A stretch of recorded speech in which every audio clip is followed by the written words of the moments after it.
बस्ती के राजकीय inter college परिसर में आज एक चुनावी जनसभा को संबोधित करते हुए सपा के राष्ट्रीय अध्यक्ष अखिलेश यादव ने कहा कि 4 जून को इंडिया गठबंधन की सरकार बनने के बाद युवाओं को 30 लाख सरकारी नौकरी दी जाएगी। उन्होंने कहा कि गठबंधन की सरकार गरीबों को आटा तथा युवाओं को मुफ्त डाटा देगी।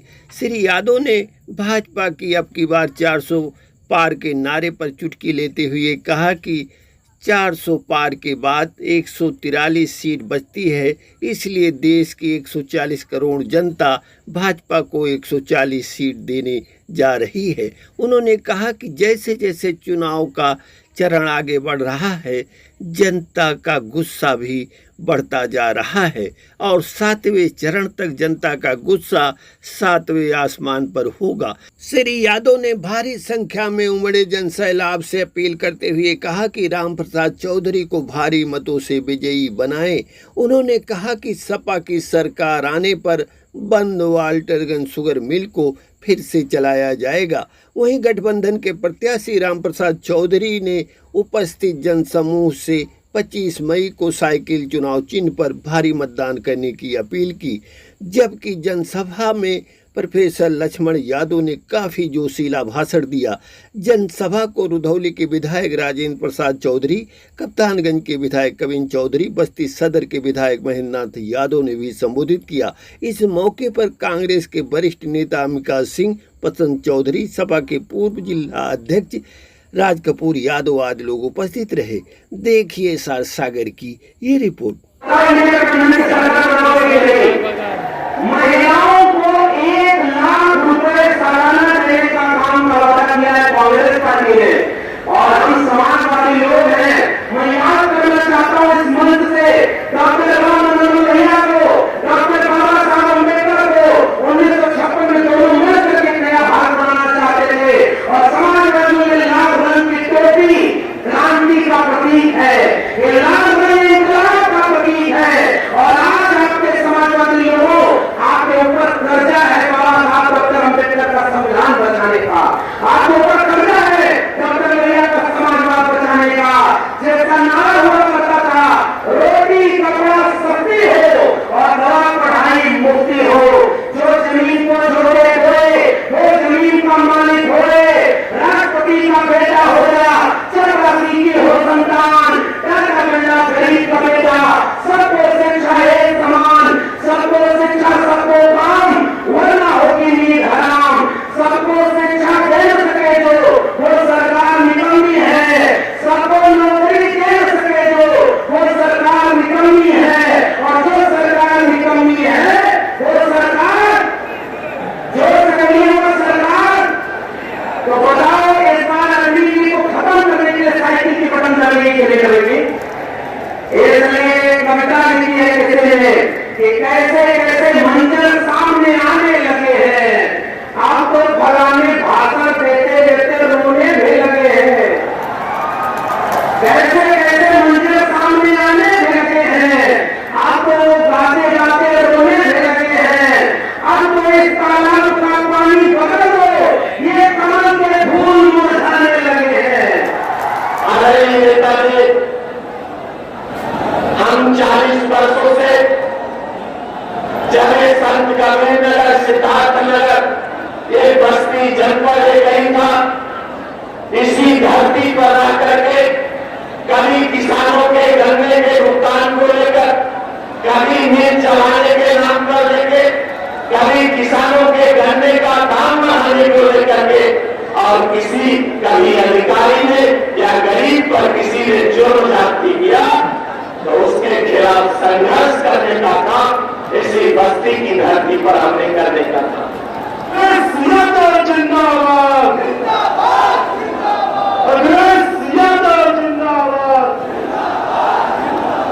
सभी हमारे संगठन के पदाधिकारी, कांग्रेस पार्टी के सभी नेता, संगठन के सभी सहयोगी साथी, मंच पर उपस्थित सभी वरिष्ठ नेता और इस चुनावी जनसभा में आए हुए हमारे सभी किसान भाई, आदरणीय बुजुर्ग, माता मालाएं बहने और नौजवान साथी पत्रकार बंधु, मैं बस्ती के लोकसभा के यहाँ पर उपस्थित आप सबका बहुत बहुत धन्यवाद और आभार प्रकट करना चाहता हूँ। जहाँ मैं इस मैदान में पंडाल के नीचे पूरा सामने से लेकर के आखिरी तक देख रहा हूँ, जहाँ इंटर कॉलेज की दीवार है वहां भी लोग खड़े हुए दिखाई दे रहे हैं। दाईं तरफ मंच के अलावा दूर बाउंड्री तक और जो आपकी पीछे सड़कें हैं, जब मैं हेलीकॉप्टर से उतर रहा था वहां पर भी बड़ी संख्या में हमें लोग दिखाई दे रहे थे। ये बस्ती का चुनाव मुझे लगता है कि आप लोगों ने अपने हाथ में ले लिया है।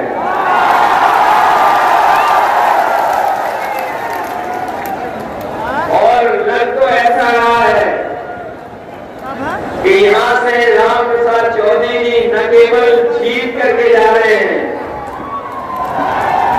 बल्कि अभी तक की सबसे बड़ी जीत और रिकॉर्ड मतों से जीत कर रहे हैं। मैं देख रहा हूं इस चुनाव में हर शहर में भारतीय जनता पार्टी के खिलाफ गुस्सा बढ़ता चला जा रहा है। जहां 4 चरणों में भारतीय जनता पार्टी बहुत पीछे छूट गई, वहीं 5वें चरण में जो वोट पड़ रहा है, ऐसा वोट पड़ रहा है कि आपके बगल की लोकसभा अयोध्या से लेकर के हर जगह भारतीय जनता पार्टी का इस बार सफाया होने जा रहा है। न केवल गुस्सा बढ़ रहा है, बल्कि आप देख लेना जब 7वें चरण में चुनाव आएगा, जनता का गुस्सा भी 7वें आसमान में दिखाई देगा। बीजेपी के जाने कितने नेताओं ने क्या क्या बातें रखी हैं, अभी तक जितनी भी बातें उन्होंने रखी, बीजेपी की हर बात झूठी निकली और उनका हर वादा जनता के लिए किया हुआ झूठा निकला। इन बीजेपी वालों ने कहा कि हम किसानों की आय 2 गुनी कर देंगे। यहाँ बड़े पैमाने पे किसान भाई मौजूद हैं, उनके परिवार के लोग हैं। आज 10 साल में बताओ किसी भी किसान की पैदावार की कीमत 2 गुनी हो गई हो। जिन्होंने कहा आय 2 गुनी हो जाएगी, उनकी सरकार में लगातार महंगाई बढ़ी है और हिसाब किताब किसान लगाएगा तो हर फसल की उसकी लागत बढ़ गई। जहां लागत कम होनी चाहिए थी, जो कीटनाशक दवाइयां हैं, खाद है, यूरिया है, आपका डीएपी और तमाम चीजें जो सस्ती होनी चाहिए थी, वो सस्ती तो हुई नहीं, लेकिन लागत लगातार बढ़ाती गई है सरकार। तो फौज की नौकरी 4 साल की हुई है, ये बीजेपी वाले सरकार में आ गए तो खाकी वर्दी पहनने वालों की नौकरी 3 साल की कर दी। जब ये बात मैं कहता हूं तो प्रेस के लोग मुझसे सवाल पूछते हैं कि आप ये कैसे कह सकते हैं, तो मेरे जवाब में पूछता हूं कि बताओ क्या एयरपोर्ट बिकने से बेचने के लिए आपको पता था कि एयरपोर्ट एक दिन बिक जाएंगे? क्या हवाई अड्डों के बारे में पता था कि बिक जाएंगे? क्या हवाई जहाज का पता था बिक जाएंगे? बंदरगाह का क्या पता था कि बिक जाएंगे? क्या पता था कि आपको सरकारी विभाग में आउटसोर्स की नौकरी हो जाएगी? और क्या आपको पता था कि आधी रात नोटबंदी हो जाएगी? जब आपको ये नहीं पता था तो फिर अभी तो फौज की 4 साल की नौकरी जबकि हमारे 3 साल की नौकरी करने के लिए 7 साल नहीं आपको। बताओ डीजल पेट्रोल महंगा हो गया कि नहीं हो गया? आपकी मोटरसाइकिल 10 साल पहले कितने रुपए की आती थी और आज मोटरसाइकिल कितने रुपए की है? जो बाजार में आप दवाई लेते थे सस्ती, बताओ आज महंगी हो गई कि नहीं हो गई? और इलेक्ट्रॉनिक फोन के बारे में आपने जान लिया होगा, कोई कंपनी नहीं छोड़ी जिससे उन्होंने चंदा वसूला हो। हम और आप लोग अगर किसी की मदद करते हैं, चंदा देते हैं तो हजारों में देते हैं, कोई जाकर संबंध में तो लाख में दे देता है, लेकिन कोई करोड़ और 1000 करोड़ में नहीं देता। इन बीजेपी के लोगों ने जबरदस्ती करके ईडी, सीबीआई, इनकम टैक्स का डर दिखा करके इन्होंने बड़े बड़े उद्योगपतियों से जनता वसूलने का काम किया। और जब से इलेक्ट्रॉनिक बॉन्ड की जानकारी जनता को हो गई, तब से भारतीय जनता पार्टी के लोगों का बैंड बज गया है। ये सामना नहीं कर पा रहे हैं। क्या इनके पास कोई है रास्ता जो बता सके कि इलेक्ट्रॉनिक बॉन्ड जो लिए उन्होंने ईमानदारी से लिए क्या? और याद रखना, अगर कोई 1000 करोड़ रुपए देता है तो वो मुनाफे के 2000 करोड़ रुपए कमाएगा।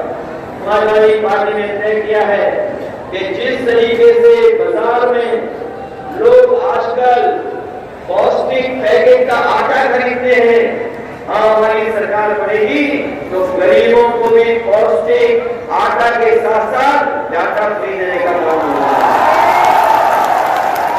और ये डाटा इसलिए दे रहे हैं, ये डाटा इसलिए दे रहे हैं कि पौष्टिक आटा से तो हमारा स्वास्थ्य बेहतर होगा गरीबों का, और डाटा से हमें जानकारी मिलेगी, हम अपना काम कर सकेंगे। इसलिए हम आपसे निवेदन करने आए हैं, जहां ये चुनाव हमारे आपके भविष्य का है, वहीं ये चुनाव हमारे आने वाली पीढ़ी के भविष्य का भी चुनाव है। इधर ये लोग नारा दे रहे थे 400 पार, बताओ क्या हो गया इनके नारे को 400 पार के?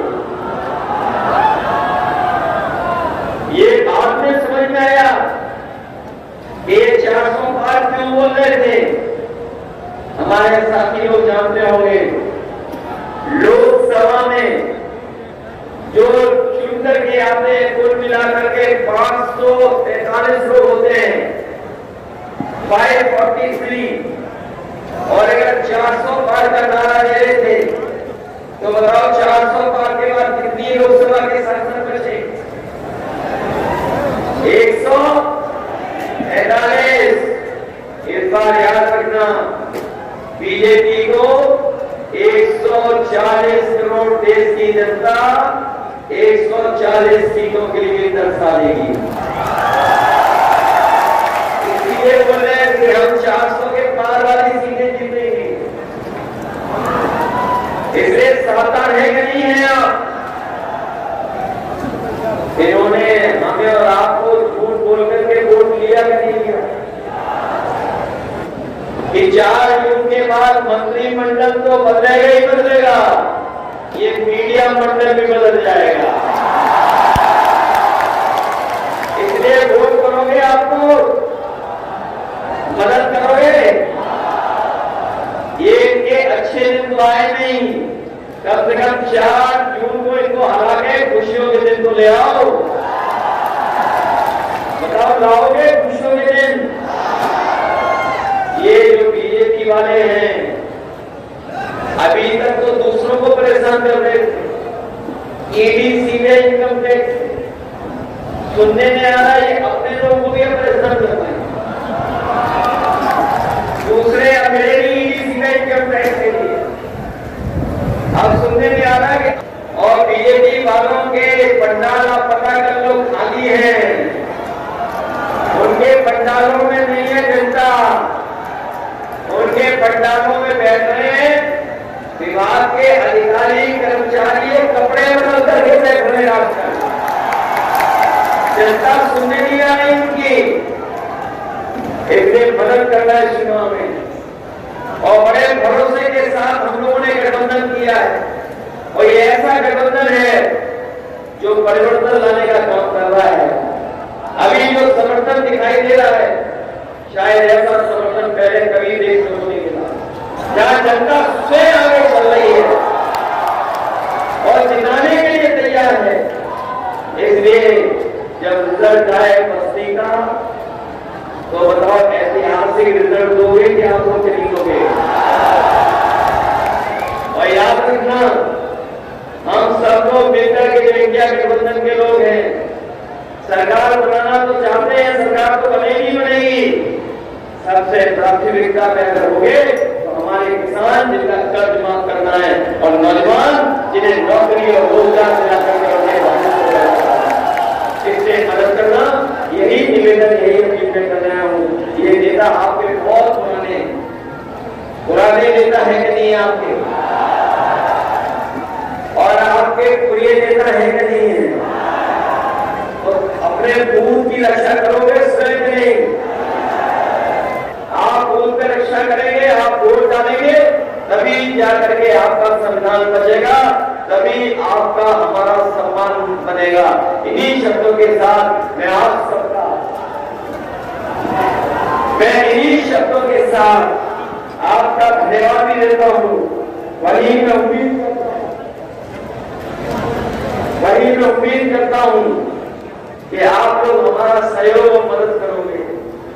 आरक्षण को छीने कि नहीं छीने ये लोग, ये जितना निधीकरण करेंगे, जितना चीजों को बेचेंगे, बताओ हमारा आपका जो बाबा साहब भीमराव अम्बेडकर जी ने संविधान के तहत आरक्षण दिया था, बताओ ये आरक्षण खत्म कर रहे कि नहीं कर रहे? ये जो बाबा साहब भीमराव अम्बेडकर जी का संविधान है यही हमें अधिकार दिलाता है, यही हमें न्याय दिलाता है और सच्चाई तो ये है, यही हमारी संजीवनी है। बताओ इसको बचाओगे कि नहीं बचाओगे? हम आपको भरोसा दिला के जा रहे हैं। जहां हम लोगों ने पहले भी काम किया था, बस्ती जिला वो जिला रहा है जहां चीनी मिलों का संख्या बहुत थी। इधर चीनी मिलें भी बंद हो गई है, तो इसको हम लोगों ने अपनी सरकार में शुरू की थी। हम आपको भरोसा दिला के जा रहे हैं, जब कभी भी हमारी सरकार समाजवादियों की बनेगी तो अलग से बजट का इंतजाम कर करके आपकी वाल्टरगंज वाली चीनी मिल को भी चला करके और उनको टेक्नोलॉजी और नए जमाने की चीनी मिल बना करके अपने किसानों की मदद करने का काम करेंगे। इसलिए मदद करिए आप सब लोग और मिलकर के साइकिल की बटन दबा देना। इन्हीं शब्दों के साथ आप सबका बहुत बहुत धन्यवाद।